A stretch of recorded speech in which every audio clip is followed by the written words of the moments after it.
Avui hem visitat un dels racons més ocults i desconeguts del massís del Garraf.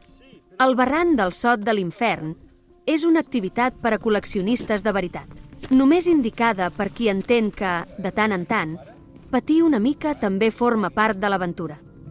Per arribar a l'inici del barranc, cal travessar un tram sense camí, obrint-se pas entre la vegetació.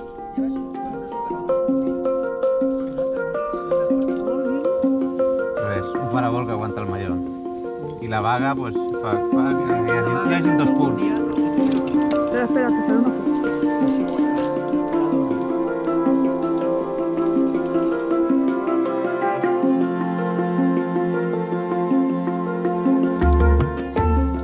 Un cop dintre del barranc, la lluita continua.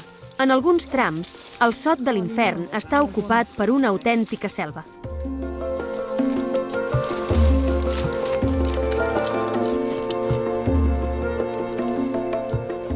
Ha costat arribar fins aquí, però l'ambient recompensa l'esforç. Ens trobem en un dels indrets més solitaris i salvatges del Garraf.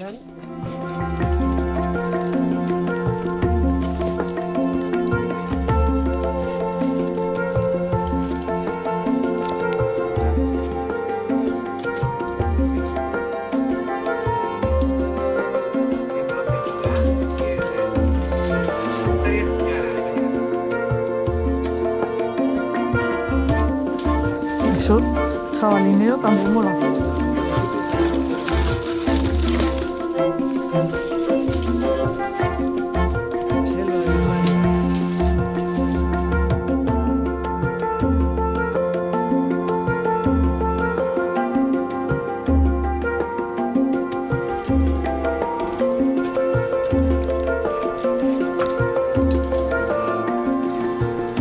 Tercer ràpel, 9 metres és aquest o quan?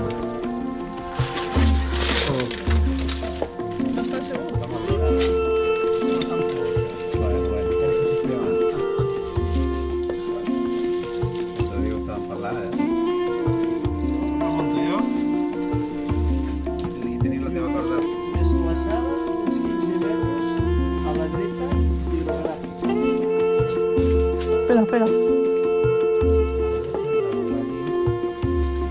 ¿Puedes echar Manel? Sí. Ràpel de 5. Ara... Aquest és el de 5.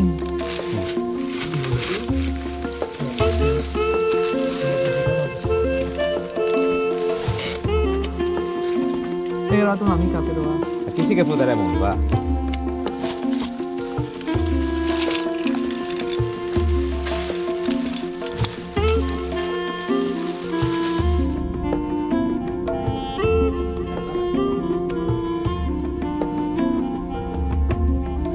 Manel, tu quan montis aquí, pareixi rosa, però no passa res.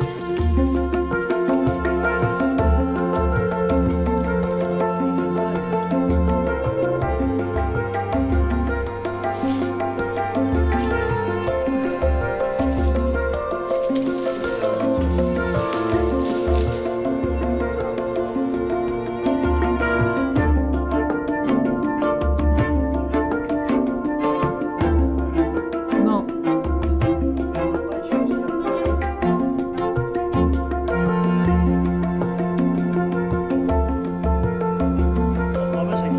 No, això ja ho fan. Si aquí no està lluent. Al peu del darrer ràpel trobem una cavitat petita però amb un nom ben motivador. La Molt Cova petita. Bonica. Però està bé. Està seca.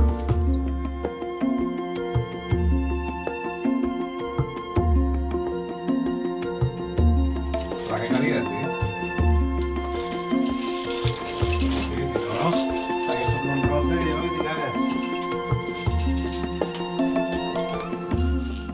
El Clot de l'Infern té una altra singularitat. Des de la Cova Bonica no hi ha cap camí de baixada. El més senzill és remuntar de nou tot el barranc i retornar pel camí d'accés. Evidentment, a la baixada no hem retirat les cordes per fer possible el retorn. Ja toques paret.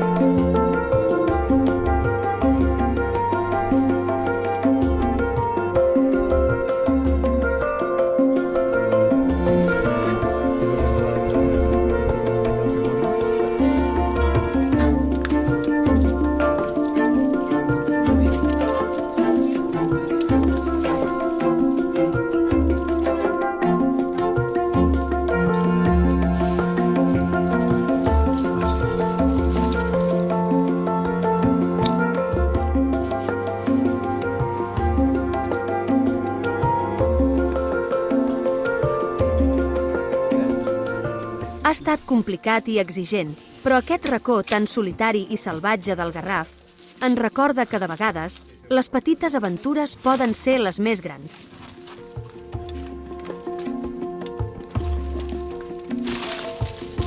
El més a prop possible, creuar.